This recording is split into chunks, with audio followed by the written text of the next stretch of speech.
यमुनानगर से कब्रिस्तान की। जय हिंद साथियों। जेवर एयरपोर्ट के विस्थापित साथियों, कल भारतीय जनशक्ति के प्रतिनिधिमंडल से यमुना विकास प्राधिकरण के किसानों की समस्याओं के संबंध में कार्यपालक अधिकारी डॉक्टर रणवीर जी से वार्ता होनी है। जिन बिंदुओं पर वार्ता होनी है, कल 11 बजे से वार्ता है, उनको मैं पढ़ के सुनाता हूँ, क्या उनको लिख करके दिया जाएगा। सेवा में श्रीमान मुख्य कार्यपालक अधिकारी यमुना औद्योगिक विकास प्राधिकरण गौतमबुद्धनगर। विषय यमुना औद्योगिक विकास प्राधिकरण क्षेत्र के कुछ महत्वपूर्ण फैसले लिए जाने के संबंध में। महोदय, आपको अवगत कराया जाता है, यमुना औद्योगिक विकास प्राधिकरण क्षेत्र का किसान बहुत ही सरल और सीधा है, क्योंकि वास्तव में अपने हक हकूक की बात न तो कहना जानता और न ही रखना। इसलिए आपसे कुछ निम्नलिखित बिंदुओं पर गहराई से विचार विमर्श कर निर्णय लिए जाने का अनुरोध भारतीय किसान लोक शक्ति की तरफ से किया जाता है। आशा है कि आप क्षेत्र के किसानों की मूलभूत समस्याओं पर गहराई से मंथन कर निर्णय लेने की अनुकंपा हमारे ऊपर करेंगे। हम और हमारा संगठन आपका आभारी रहेगा। मास्टर शिवराज। नंबर 1, यमुना औद्योगिक विकास प्राधिकरण क्षेत्र का किसान संपूर्ण यमुना औद्योगिक विकास प्राधिकरण क्षेत्र में पुश्तैनी माना जाए।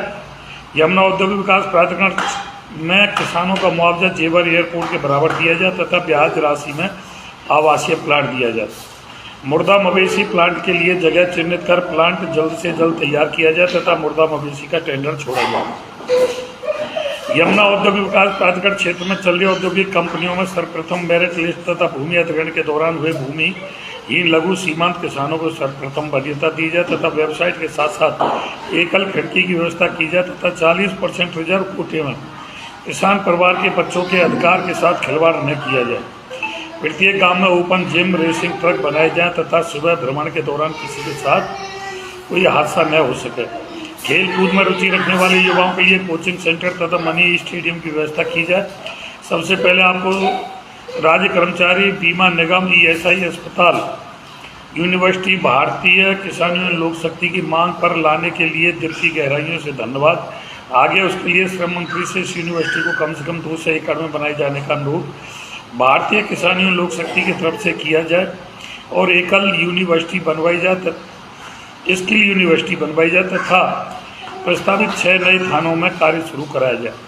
जिन घाटों का अवार्ड आज की तारीख में होना है और धारा 4(6) सन 2009-10-11 में हो गई थी, माननीय उच्च न्यायालय का स्थगन आदेश होने के कारण कब्जा परिवर्तन नहीं हो पाया था। उनका कब्जा परिवर्तन गाँव आबादियों का सर्वे करने के बाद किया जाए तथा जिस तारीख को कब्जा परिवर्तन किया जाए उसी समय का मुआवजा दिया जाए, क्योंकि अभी तक ऐसा ही होता रहा है, जो कब्जा परिवर्तन होता है तभी का मुआवजा दिया जाता है। वार्ता के दौरान अवगत कराया गया था, तय हुआ था कि आगे से जिन गांवों की धारा 11-19 होनी है, उससे पहले ड्रोन सर्वे पटल पर जाकर आबादियों का निरीक्षण कर जमीनी सर्वे करने के बावजूद गाँव से सटी नई पुरानी आबादियों को छोड़कर अधिग्रहण किया जाएगा। परंतु अभी तक आकलपुर म्याना गाँव में धारा 11-19 की गई है। जांच करा लेना। गांव वालों का कहना है कि दूर दराज से आकर खरीदने वालों के जंगल में जाकर बड़े बड़े घाटे छोड़ दिए गए और गांव के मूल निवासियों की गांव से सटी नई पुरानी आबादियों की धारा 11-19 कर दी गई है, जो उनके साथ सरासर अन्याय है। अतः दोबारा से सर्वे कराकर उचित मार्ग निकाला जाए। चूँकि गाँव आज भी गाँव ही हैं, भले ही ईडा महानगर की घोषणा की गई हो, इसलिए संपूर्ण ईडा महानगर के गाँवों के घरों की घरोनी या मकानों की मकानी बनवाने की कृपा करें। यमुना औद्योगिक विकास प्राधिकरण क्षेत्र के लिए सर्वप्रथम यमुना एक्सप्रेसवे के लिए जमीन अधिग्रहण की गई थी, जिसका अभी तक अतिरिक्त मुआवजा राशि व आवासीय प्लाट नहीं मिल पाया है। यमुना एक्सप्रेस किसानों के साथ न्याय करने की कृपा करें। सभी गाँवों की आबादियों का निस्तारण किया जाए जो पुरानी आबादी अधिग्रहण पुनर्ग्रहण की सन 2009-10-11 के दौरान।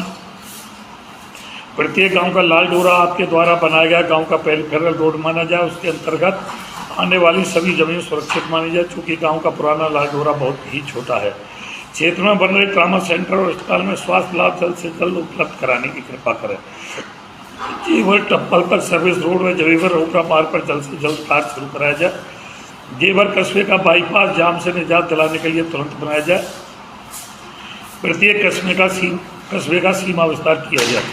यमुना औद्योगिक विकास प्राधिकरण व जेवर एयरपोर्ट के किसानों के लिए कॉमर्शियल आवासीय योजना का लाभ दिया जाए तथा अपने किसानों के लिए अलग से योजना लाई जाए। जिन किसानों ने पार्ट पेमेंट या आपसी परिवार विवाद या किसी अन्य वजह से मुआवजा नहीं उठा पाए और अपर जिलाधिकारी भूमि अधिग्रहण गौतमबुद्धनगर मुआवजा अवार्ड का जज के खाते में ट्रांसफ़र कर दिया। उसमें 11/1 व 11/2 के मुआवजा राशि में अंतर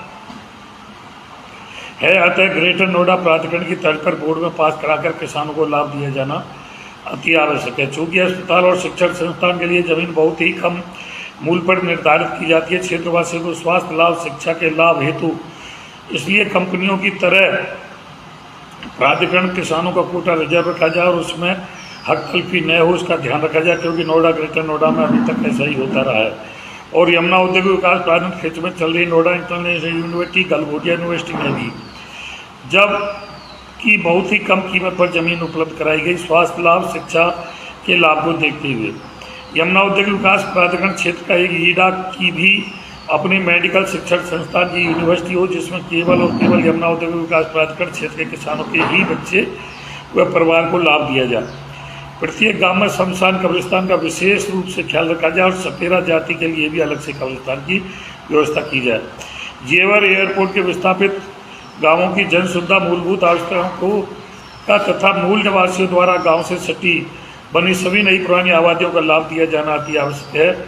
एवं जो किसान अपने पैतृक गांव जमीन विभाग को समर्पित कर रहा है, उन सभी के रोजगार, शिक्षा, स्वास्थ्य आदि का विशेष ध्यान रखा जाए तथा जेवर एयरपोर्ट के किसानों के परिवार निवासियों के बच्चों के रोजगार की अलग से व्यवस्था की जाए, विशेष वरीयता दी जाए।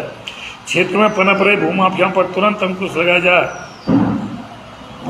अति आवश्यक है, जो कि जेवर से लेकर आगरा तक सक्रिय हो गए और गरीब मार कर रहे हैं तथा जब जमीन बेचकर चले जाते हैं उसके बाद प्राधिकरण की नींद खुलती है। इसके लिए सभी तहसीलदार, लेखपाल, थाना अध्यक्ष, बीट कर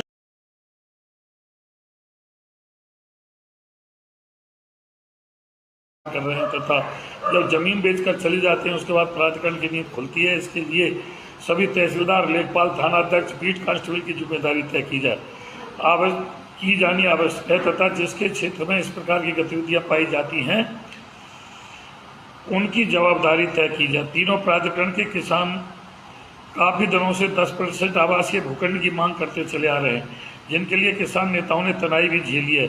तो इसके लिए भी माननीय मुख्यमंत्री द्वारा बनाई गई 5 सदस्यीय टीम द्वारा रिपोर्ट तैयार कर किसानों को लाभ दिया जाए तथा सरकार में विचाराधीन शिफ्टिंग की फाइल के निस्तारण के उत्तर प्रदेश सरकार को पत्र लिखा जाए। धन्यवाद। यह मांग है जिन पर वार्ता होनी है।